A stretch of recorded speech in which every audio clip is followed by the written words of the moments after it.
Welcome to YSM news. ప్రస్తుతం చాలా మంది తమ ఆరోగ్యం పట్ల శ్రద్ధ వహిస్తున్నారు. అందులో భాగంగానే రోజు వ్యాయామం చేయడంతో పాటు అన్ని రకాల పోషకాలు కలిగిన ఆహారాలను తింటున్నారు. పోషకాలు కలిగిన ఆహారం విషయానికి వస్తే ఎక్కువ శాతం మంది తింటున్న వాటిలో బాదం పప్పు మొదటి స్థానంలో నిలుస్తుందని చెప్పవచ్చు. బాదం పప్పులో మన శరీరానికి కావలసిన అనేక పోషకాలు ఉంటాయి. ఇవి మనల్ని ఆరోగ్యంగా ఉంచుతాయి. బాదం పప్పును రోజువారీ ఆహారంలో భాగం చేసుకుంటే శక్తి లభించడమే కాదు, వ్యాధులు దరి చేరకుండా చూసుకోవచ్చు. అయితే బాదం పప్పును ఎప్పుడు పొట్టు తీసే తినాలని, అది కూడా నానబెట్టి మాత్రమే తినాలని ఆరోగ్య నిపుణులు చెబుతుంటారు. బాదం పప్పును అసలు ఎందుకు నానబెట్టి తినాలి, పొట్టు ఎందుకు తీయాలి అన్న వివరాలను ఇప్పుడు తెలుసుకుందాం. బాదం పప్పు పొట్టులో పోషకాలు ఉండవు, పైగా ఫైటిక్ యాసిడ్ అధిక మోతాదులో ఉంటుంది. ఇది మన శరీరంలో చేరితే మనం తిన్న ఆహారంలో ఉండే ఐరన్, కాల్షియం వంటి పోషకాలను శరీరం సరిగ్గా శోషించుకోలేదు.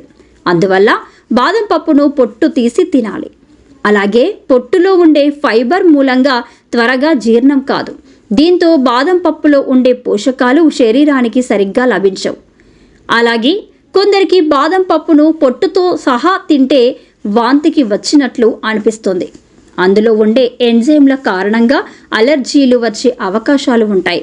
కనుక బాదం పప్పులను పొట్టు తీసి తినాల్సి ఉంటుంది. ఇక బాదం పప్పును నానబెట్టి పొట్టు తీసి తింటే తేలిగ్గా జీర్ణం అవడమే కాదు, ఆ పప్పులో ఉండే పోషకాలు కూడా మనకు సమృద్ధిగా లభిస్తాయి. కనుక బాదం పప్పులను ఎప్పుడూ నేరుగా తినకూడదు. నానబెట్టిన తర్వాత పొట్టు తీసి తింటే మంచిది. బాదం పప్పులో మోనో అన్సాచురేటెడ్ ఫ్యాట్స్ అధికంగా ఉంటాయి. ఇవి మన శరీరంలో ఉండే చెడు కొలెస్ట్రాల్ను తగ్గిస్తాయి, మంచి కొలెస్ట్రాల్ను పెంచుతాయి. దీంతో గుండె ఆరోగ్యంగా ఉంటుంది.